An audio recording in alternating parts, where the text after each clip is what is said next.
ஹஸ்தம் நட்சத்திரக்காரர்களுக்கு இன்னைக்கு எப்படி இருக்கும்னு நம்ம நிகழ்ச்சியினுடைய ஆரம்பத்திலேயே வந்து பேசணும். இந்த ஹஸ்த நட்சத்திரம் அப்படிங்கிறது ரொம்ப intelligent and very very observing பீப்புள்னு சொல்லலாம். நல்ல அந்த ஐக்யூ வந்து அவங்களுக்கெல்லாம் கொஞ்சம் எக்ஸ்ட்ராடினரியாக இருக்கும். ஸோ படிப்பு அகடமிக்ஸுங்கிறது வேறு, ஒரு மனுஷனுக்கு ஐக்யூ அப்படிங்கிறது வேறு. இவர்கள் வந்து யாரையும் சட்டுன்னு நம்ப மாட்டாங்க, பாசம் வச்சுட்டா விடவே மாட்டாங்க. அப்படிப்பட்ட ஒரு பர்சனாலிட்டி இந்த ஹஸ்தம் நட்சத்திரக்காரர்களுக்கு. ஹஸ்தம் அப்படின்னாலே நம்மளுடைய கையினுடைய இதுதான். ஸோ 5 நட்சத்திரங்கள் கூடி இருக்கக்கூடிய ஒரு நட்சத்திரம் இந்த ஹஸ்தம் அப்படிங்கிறது.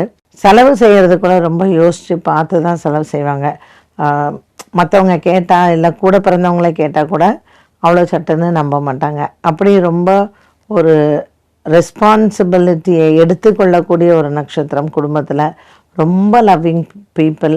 அண்டு இவங்கக்கிட்ட ஒரு வேலையை நம்ம கொடுத்துட்டோம்னா நம்ம ஆராம்சே உட்காந்துக்கலாம். நல்ல சாப்பாட்டு பிரியர்கள், நல்ல அதாவது வக்கனை அப்படிங்கிறத விட அது நல்லா இல்லைன்னா அவங்க தொடவே மாட்டாங்க. சில நோனாவட்டங்களும் அவங்கள்ட்ட இருக்கும். மற்ற இடத்துல அவங்களுடைய கம்ஃபர்ட் ஜோன் நல்லா இல்லை அப்படின்னா அட்ஜஸ்ட் பண்ணிக்கிறதும் ரொம்ப கஷ்டம். ஸோ ஹஸ்த நட்சத்திரக்காரர்களுக்கு வெரி வெரி இன்டெலிஜென்ட். சம்டைம்ஸ் நம்மளுடைய ரொம்ப இன்டெலிஜென்ஸுமே இட் இஸ் அ பெயின் அப்படின்னு சொல்லுவோம், அதுவுமே ஆபத்து தான். அதனால் இந்த ஹஸ்த நட்சத்திரக்காரர்களுக்கு 2 சைட் ஆஃப் குவாலிட்டிஸும். பாசம் வச்சாங்கன்னா ரொம்ப நல்லா இருப்பாங்க, ரொம்ப ஃபேமிலிக்கு ஒத்து போவாங்க. எல்லாம் வேண்டாம் அப்படின்னு முடிவு பண்ணிட்டாங்கன்னா நீங்கள் என்ன நினச்சாலும் அவங்கள மாற்றவே முடியாது.